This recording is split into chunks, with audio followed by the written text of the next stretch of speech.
Comenzamos siempre cuando hablamos de irrigación hablando de la aorta, que es la principal arteria del cuerpo y que sabemos que nace del corazón y luego tiene cuatro porciones.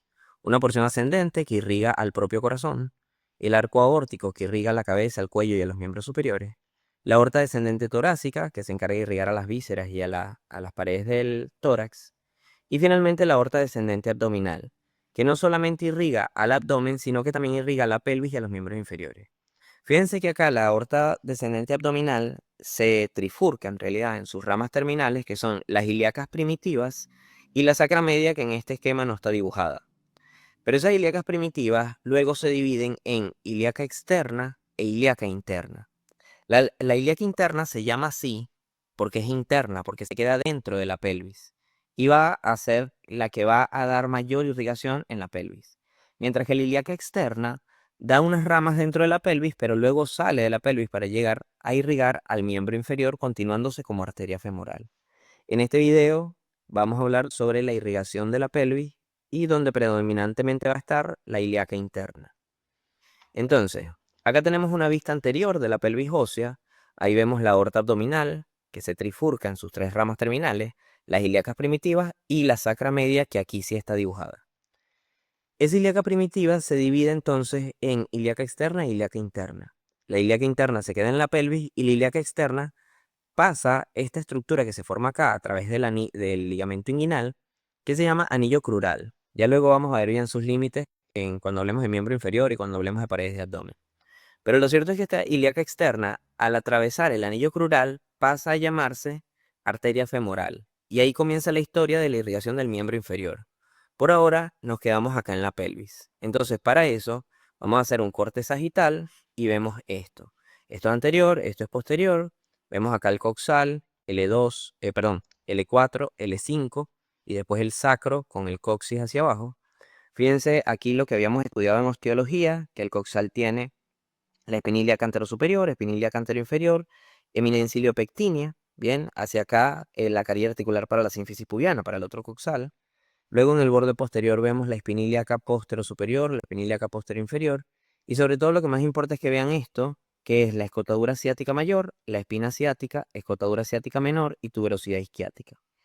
Además vemos acá el agujero obturador con el canal subpubiano. Luego recordemos que hay dos ligamentos muy importantes que van desde el sacro hasta el coxal. Esos ligamentos son el ligamento sacroespinoso o sacrociático menor, que va desde el sacro hasta la espina ciática, y el ligamento sacrotuberoso o sacrociático mayor, que va desde el sacro hasta la tuberosidad isquiática. Entonces, estos dos ligamentos con las escotaduras ciáticas más el sacro terminan delimitando estos dos agujeros que ahora pasan a llamarse agujero ciático mayor y agujero ciático menor, por donde van a pasar varias estructuras importantes de las que hablaremos en este tema de vascularización. Entonces, hay un músculo que sale por el agujero ciático mayor, que se inserta en la cara anterior del sacro, sale por el agujero ciático mayor y termina llegando al trocánter mayor. Ese músculo es el músculo piramidal. Por otra parte, acá alrededor del agujero obturador se inserta el músculo obturador interno. Este va a salir por el agujero ciático menor y también va a llegar al trocánter mayor del fémur. Bien, vemos acá que además este músculo tiene una aponeurosis, una fascia, que se llama fascia obturatriz, que lo recubre. Entonces, acá tenemos también el ligamento inguinal, que era el que les había comentado acá, que va desde la espinilla acá anterosuperior hasta el pecten del pubis. Fíjense que en su trayecto él emite unas fibras hacia abajo que se llaman cintilla iliopectínea, que llegan a la eminencia iliopectínea, separando este espacio de salida de la pelvis en anillo crural y una celda musculonerviosa.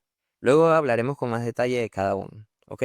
Pero fíjense que por ahora lo importante es saber que si alguna estructura está dentro de la pelvis y va a salir de la pelvis, lo puede hacer por 5 regiones o por 5 espacios. La celda musculonerviosa, el anillo crural, el agujero obturador, el agujero ciático mayor y el agujero ciático menor. ¿Ok? Por ahora solo hemos visto cómo sale el piramidal y cómo sale el obturador interno. Aquí tenemos los músculos de la pared anterior del abdomen, de la pared anterolateral del abdomen, solo para completar el dibujo. Y ahí viene bajando entonces la aorta abdominal. Esa aorta abdominal que se trifurca en realidad, aquí está la otra rama, en ilíaca primitiva izquierda que está cortada, e ilíaca primitiva derecha, que es la que vamos a empezar a dibujar para este esquema de este corte sagital. También me da la sacra media, que se va por toda la cara anterior en la línea media del sacro.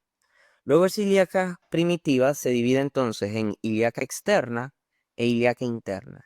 La ilíaca externa sale por el anillo crural y cuando lo atraviesa, que termina llegando al miembro inferior, se pasa a llamarse arteria femoral. Bien, y todo eso lo vamos a empezar a estudiar cuando hablemos de vasos de miembro inferior. Pero por ahora, esta ilíaca externa también me da otras ramas, que son unas ramas colaterales dentro de la pelvis. Me da primero la arteria epigástrica inferior, que se va hacia arriba, pasando por en la posterior a la pared anterior del abdomen. Bien, termina llegando hasta arriba y se entra en el arco de Douglas para entrar en la vaina de los rectos, que hablaremos después cuando hablemos de músculos de abdomen. Y también tenemos otra que es la arteria circunfleja ilíaca profunda. Luego hacia afuera, cuando hablemos de miembro inferior, vamos a ver que hay una circunfleja ilíaca superficial. Y finalmente la rama terminal de esta arteria, que es la arteria femoral, que es la misma arteria, pero cuando atraviesa el anillo crural cambia de nombre a arteria femoral. Listo con ilíaca externa. Ahora vamos entonces con la ilíaca interna.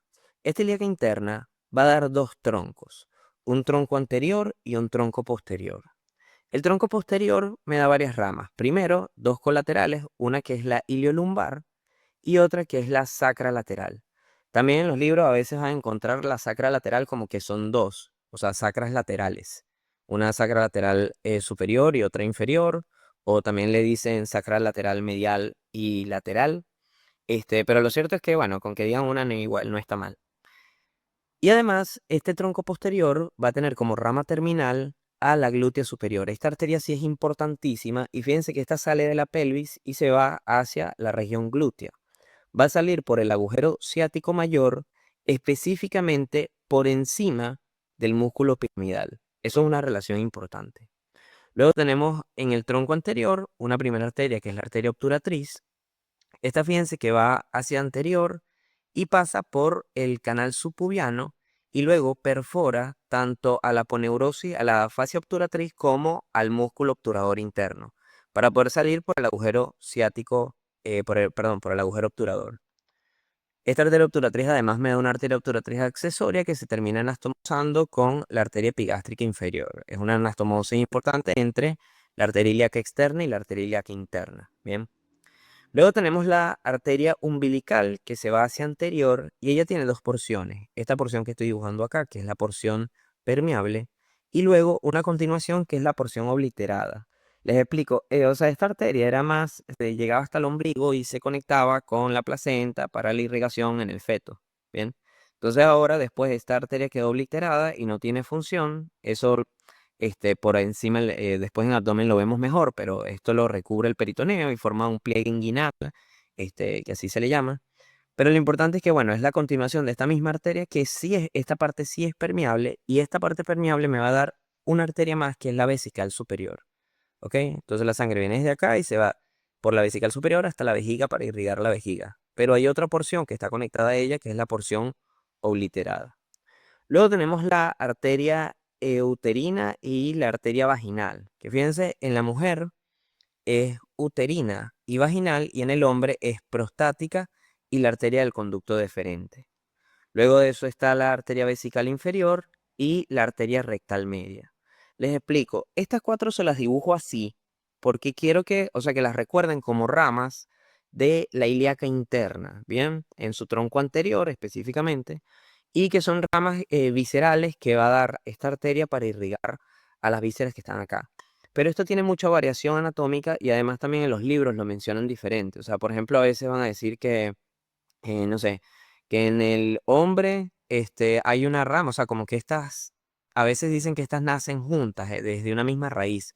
O sea, no nacen así las cuatro, cada una por separado, como te lo dibujé acá, sino que nacen cada una en alguna raíz. Entonces, a veces dicen, por ejemplo, que en el hombre una raíz me da la del conducto deferente y la vesical inferior. Y la vesical inferior es la que da la prostática. Y la rectal media sale aparte en otra raíz.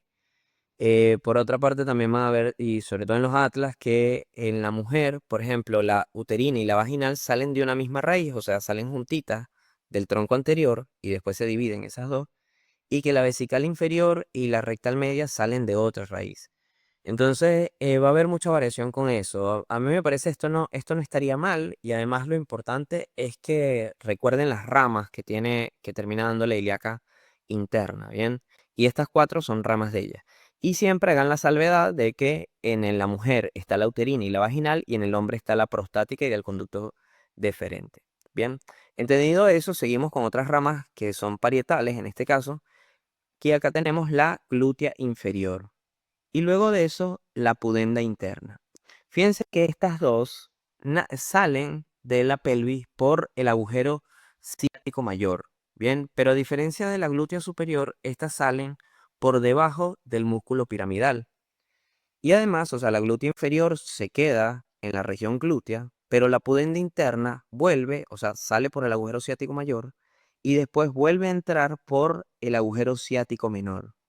Aquí, en realidad ya directamente la pelvis no, sino que entra al periné, va a estar en una región que se llama fosa isquiorrectal y va a pasar por un conducto que se llama conducto de Alcock o conducto pudendo, si se les hace más fácil, que es un conducto que se forma por una dependencia, por una reflexión de la fascia obturatriz que va hacia abajo. Entonces va dentro ahí en ese conducto, con el nervio pudendo también, por cierto.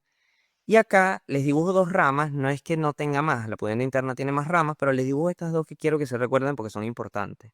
Una es la rectal inferior, que es para irrigar al recto, ¿sí? Fíjense que ya la rectal media la da la ilíaca interna en su tronco anterior. La rectal superior viene de la mesentérica inferior, que es una rama de la aorta abdominal, una rama colateral de la aorta abdominal, que no está dibujada acá. Y la rectal inferior, entonces, es rama de la pudenda interna.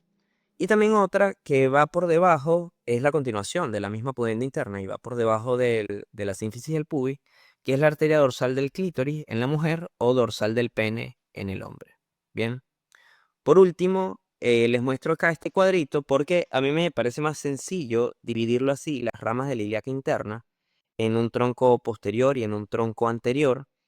Pero en tal caso también van a encontrar en los libros que la clasificación es esta. Entonces se las explico por las dudas dependiendo de dónde lo hayan leído. Dicen que las ramas de la ilíaca interna se dividen en parietales y en viscerales. No habla de los troncos, sino que dicen que son parietales y viscerales. Y las parietales además son intrapélvicas y extrapélvicas. Bueno, en el caso de las parietales intrapélvicas vamos a tener la iliolumbar y la sacra lateral. ¿Sí? Son ramas que van a las paredes pero se quedan dentro de la pelvis. Las ramas extrapélvicas son las que dijimos que salían, que son la obturatriz, la glútea superior, la glútea inferior y la pudenda interna. Y las ramas viscerales son todas las demás. Son, a ver aquí, la umbilical, la uterina o prostática, la vaginal o del conducto deferente, la vesical inferior y la rectal media. ¿Ok? Todas las demás, sobre todo, y las que más preguntan sobre todo son las ramas parietales extrapélvicas y cómo salen. ¿Sí? Recordemos eso. La obturatriz que pasa por el conducto subpubiano y sale por el agujero obturador, atravesando la fascia obturatriz y al músculo obturador interno.